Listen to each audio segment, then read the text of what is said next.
રાધે રાધે, જય સિયારામ.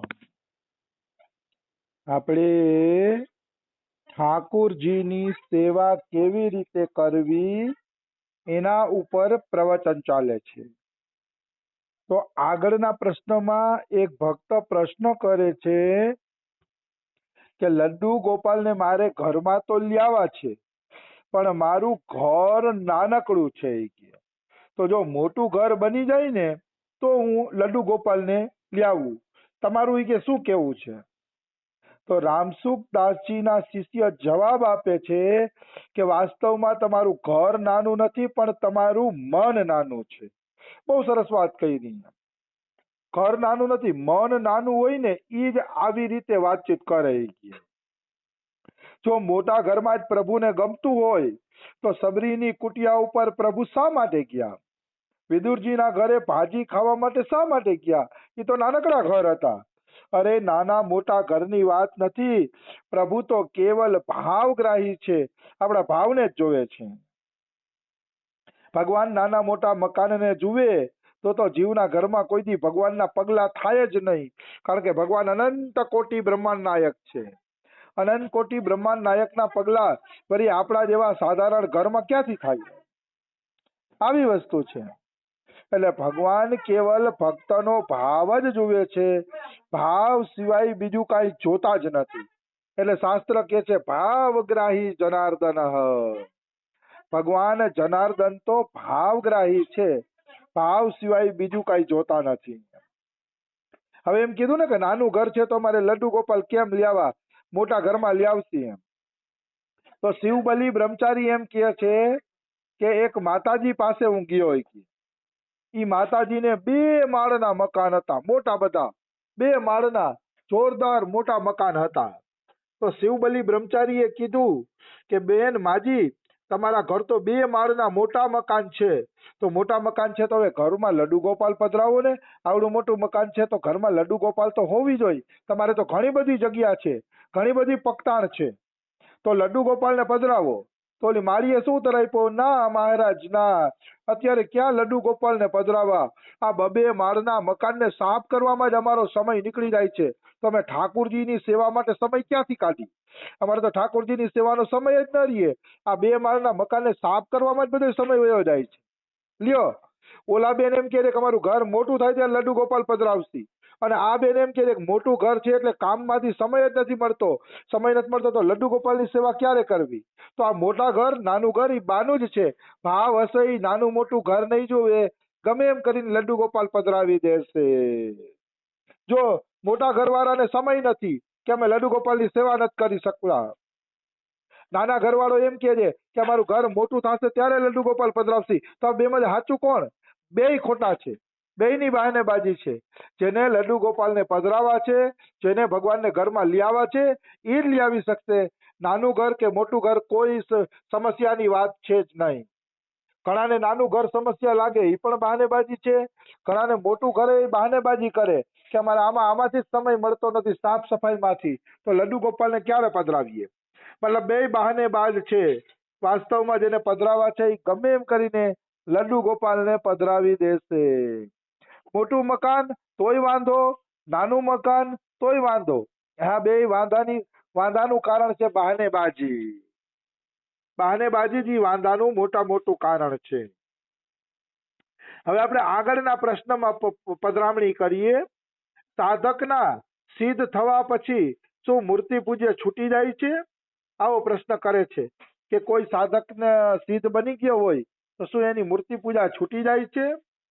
તો એ લખે છે સિદ્ધ હો જાને પર નિજ પ્રભુમય દેખાઈ જગત કે હિસન કર હી વિરોધ. ઉત્તરકાંડ દોહા નંબર 112 ખડિયાનો ખ.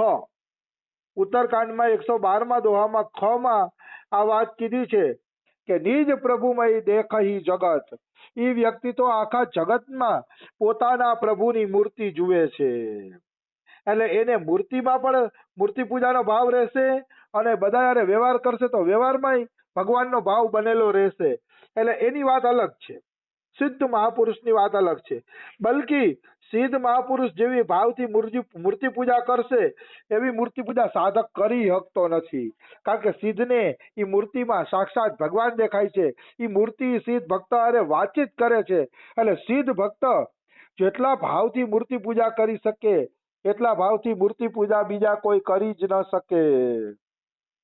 કારણ કે સાધારણ વ્યક્તિ મૂર્તિ પૂજા કરશે તો હજી એને એમ છે કે આ પથ્થરની મૂર્તિ છે, આમાં મારે ભક્તિ કરીને જાગ્રત કરવા છે. જ્યારે સિદ્ધ ભક્તને તો દેખાય છે કે આ મૂર્તિમાં ભગવાન જાગ્રત જ છે.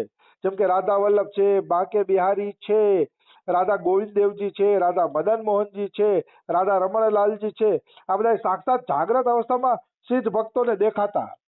એટલે સિદ્ધ ભક્તો તો અમુકના વધુ પડતા લાડ કરશે. શું કામ વધુ પડતા લાડ કરશે? એને ખબર છે કે આ મૂર્તિ નથી, સાક્ષાત ભગવાન છે. અડધી કલાકે મોડો ભોગ ધરશે ને તો ભગવાન ભૂખ્યા રહી જશે. સિદ્ધ ભક્તોને એ દેખાય છે. એટલે અહીંયા કહે છે કે ભક્તના ભાવના કારણે સિદ્ધ ભક્તોની મૂર્તિમાં તો વિચિત્રતા આવી જાય છે, વિલક્ષણતા આવી જાય છે.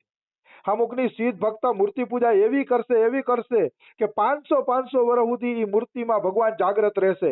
અને 500 વર્ષ વયા જશે તો એ ભક્તો એના દર્શન કરવા માટે તલપાપડ લેશે. કારણ કે એ ભક્તએ સિદ્ધ ભક્તએ મૂર્તિ પૂજા કરીને મૂર્તિમાં ભગવાનને જાગ્રત કરી દીધા. દાખલા તરીકે મેં હમણાં જે નામ ગણાવ્યા, રાધા રમણ, રાધા દામોદર,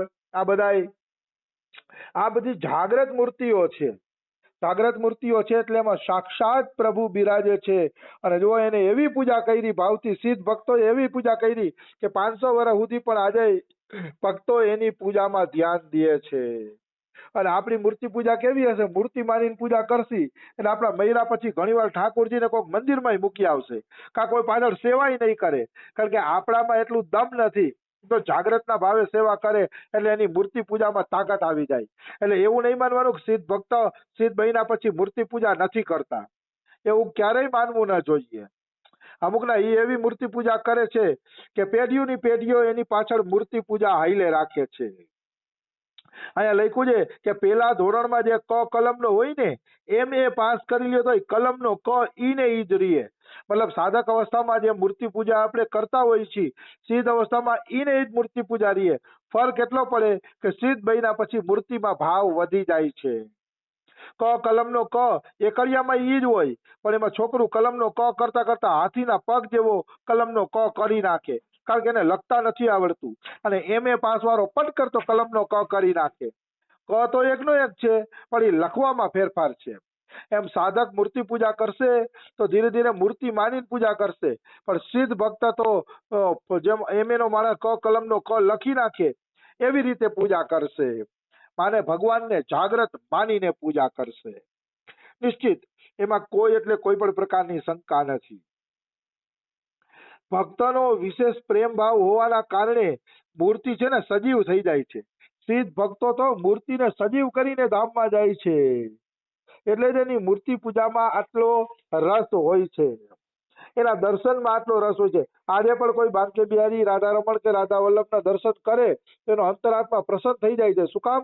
ઓલા ભક્તો આગળના જે ભાવ મૂકીને ગયા છે, પૂજા કરીને ગયા છે, એ ભાવનો પ્રભાવ હજી પણ પડે છે. હજી એનો પ્રભાવ પડે છે.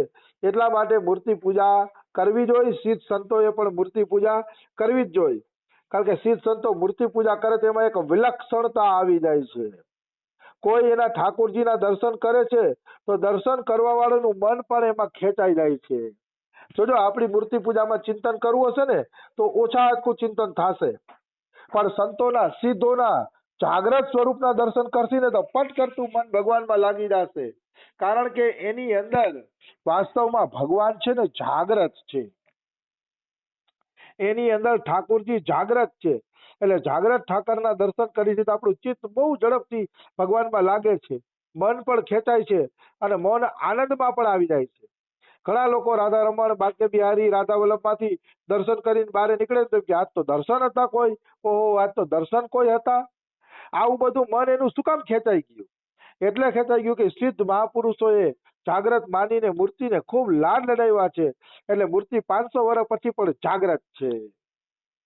એટલા માટે આ બધાને દર્શનનો આનંદ આવે છે. કુછ લોકોની એવી ધારણા હોય છે કે મૂર્તિ પૂજા શરૂઆતની વસ્તુ છે, સિદ્ધ બન્યા પછી મૂર્તિ પૂજા હોય નહીં. પણ એ ખોટું છે. એકરા ધોરણમાં પણ જે ક હોય ને સિદ્ધ બન્યા પછી ઈ જ ક લખવાનો હોય છે. મતલબ મૂર્તિ પૂજા કરીને જો કોઈ મહાપુરુષ સિદ્ધ થયા હશે તો સિદ્ધ થયા પછી પણ ઈ પાછી એવી જ મૂર્તિ પૂજા કરશે નિશ્ચિત. એમાં કોઈ એટલે કોઈ પણ પ્રકારની શંકા નથી. એટલા માટે સાધક સિદ્ધ થઈ જાય તો પણ ઠાકોરજીના વિગ્રહમાં ભાવ રાખવો જોઈએ, મૂર્તિ પૂજા કરવી જોઈએ અને મૂર્તિને વધુ ને વધુ સજીવ કરવી જોઈએ, જેથી પાછળના લોકો પણ એના દર્શન કરીને આનંદ પ્રાપ્ત કરી શકે. આમ પણ જે સાધનથી લાભ મળ્યો હોય ને એ સાધન સંત કોઈ દી છોડી ન શકે. જેને મૂર્તિ પૂજા કરતા કરતા મૂર્તિને જાગૃત કરી છે એને ક્યારેય મૂર્તિ પૂજાને છોડી નથી, પરંતુ હંમેશા મૂર્તિ પૂજાને ટકાવી રાખી છે. કારણ કે સંતનો નિયમ છે કે જે સાધનથી લાભ મળે એ સાધન છૂટતું નથી. અમારા બાબાએ નામ જપ કરીને માળા કરીને ભગવત પ્રાપ્તિ કરી તો આજે પણ એની માળા ચાલુ છે. આટલી ઉંમરે પણ 4 લાખ નામ જપ કરી નાખે છે અને માળા એની ચાલુ જ હોય છે. અમારા બાબાને કોઈ પ્રશ્ન કર્યો કે બાબા અમને માળા કરવાનો સમય મળતો નથી, તો અમારા બાબા કહે છે કે તમને માળા કરવાનો સમય મળતો નથી અને મને માળા મૂકવાનો સમય મળતો નથી. કારણ કે જે સાધનથી સિદ્ધ થયા એ એને ગમ્યું. અમારા શ્રી શ્રી રમેશ બાબાજી મહારાજ અધ્યયન કરીને સિદ્ધ થયા. અધ્યયન, સેવા અને કીર્તન આ 3 એને અતિ પ્રિય છે. તો આજે પણ રમેશ બાબાના આશ્રમમાં જુઓ તો 90% સેવા જ કરતા હશે બધા સાધકો. કા કોઈ અધ્યયન કરતું હશે કા કીર્તન કરતું હશે. અધ્યયન, કીર્તન અને સેવા એ અમારા રમેશ બાબાના મુખ્ય સાધનો છે. આવી વસ્તુ છે. તો જે સાધનથી જે વ્યક્તિ સિદ્ધ થાય એ સાધનને એ ક્યારેય છોડી શકતો નથી. એટલે જે લોકોએ મૂર્તિ પૂજાથી સિદ્ધિ મેળવી છે, દાખલા તરીકે ગોપાલ ભટ્ટ ગોસ્વામીએ રાધારમણની સેવા કરી, સ્વામી હરિદાસે બાંકે બિહારીની સેવા કરી, હિતરવંશ મહાપ્રભુએ રાધા વલ્લભ લાલની સેવા કરી, તો આ બધાને મૂર્તિ સેવાથી ભગવાનની પ્રાપ્તિ થઈ એટલે એમને જીવનભર મૂર્તિ પૂજા કરી અને એટલા માટે એના ઠાકોર આજે પણ વૃંદાવનની શાન છે, વૃંદાવનની રોનક છે. કારણ કે એને ભજન કરીને એમાં એ તત્વ પ્રગટ કરી લીધું છે. આવી વાત છે. એટલે મૂર્તિ પૂજા સિદ્ધ બન્યા પછી પણ ચાલુ રહેશે એ સિદ્ધાંત અટલ છે, એને કોઈ બદલાવી શકતું નથી. પછી આગળનો પ્રશ્ન છે કે હરેક જગ્યાએ દેશી ગાયનું દૂધ ઉપલબ્ધ નથી થતું, તો લડ્ડુ ગોપાલ મને દૂધ ક્યાંથી પીવડાવશે? પેકેટનું દૂધ તો પીવડાવાય નહીં, કારણ કે પેકેટનું દૂધ શુદ્ધ છે કે નહીં આપણે કેમ ખબર પડે? પ્રશ્ન અગત્યનો છે કે ભાઈ લડ્ડુ ગોપાલ હોય તો આપણે એને દૂધે ધરવું પડે, પણ માનો દૂધ ક્યાંય મળતું ન હોય દેશી ગાયનું, તો શું કરવું? અને પેકેટનું દૂધ ધરાય નહીં, કારણ કે પેકેટના દૂધમાં કયા દૂધનું મિશ્રણ કર્યું છે એ આપણે જાણી શકતા નથી. તો એનો ટૂંકમાં જવાબ આપી દઉં, વિસ્તારથી તો કાલે લેશી, પણ એનો ટૂંકમાં જવાબ એ છે કે જે ચીજ શુદ્ધ નથી એને જે ચીજ ઉપર આપણે વિશ્વાસ નથી એનો ઠાકોરજીને ક્યારેય ભોગ લગાડવો જોઈએ નહીં. અને ઠાકોરજી ક્યારેય એવું માંગતા નથી કે મને દૂધ જ ધરો. ઠાકોરજી ક્યારેય તમારી પાસે દૂધનો આગ્રહ રાખતા નથી. એટલે જે વસ્તુ શુદ્ધ હોય, જે વસ્તુ આપણે બનાવેલી હોય એ જ વસ્તુનો ગોપાલજીને ભોગ ધરવો જોઈએ. જો દેશી ગાયનું દૂધ ન મળે તો એકેય દૂધ ધરવું જ ન જોઈએ. બજારનું દૂધ તો ધરવા લાયક હોય નહીં. દેશી ગાયનું દૂધ ન મળે તો ભગવાનને દૂધ વગરના રાખવા જોઈએ, રોટી સબ્જી પવાવી દેવી જોઈએ, ઘરમાં જે વસ્તુ શુદ્ધતાથી બનાવી હોય એ ખવડાવી દેવી જોઈએ, પણ ક્યારેય ભગવાનને બહારની વસ્તુ, ખોટી વસ્તુ, ખરાબ વસ્તુ ખવડાવી જોઈએ નહીં. અને એ ગેરંટી કે ભગવાન તમારી પાસે એવી કોઈ વસ્તુ માગતા પણ નથી. માનો ઘણા લોકો એમ કે દૂધ તો ધરવું જોઈએ ગોપાલજીનો, નકર તો તમારી પૂજા અધૂરી. ગલત વાત છે.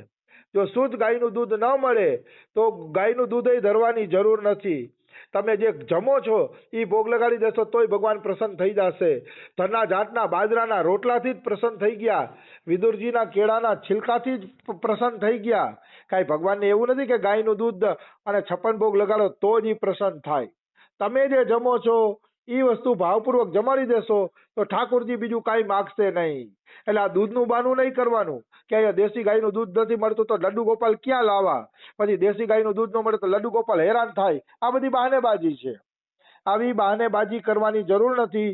ભગવાન એ જ વસ્તુ જમવામાં માગશે જે તમે જમો છો, નવું કાંઈ માગશે નહીં. એટલે લડ્ડુ ગોપાલ ઘરે લાવવા જોઈએ. આ પ્રશ્નનો જવાબ અધૂરો છે, એ આપણે કાલે પૂરો કરી લેશી.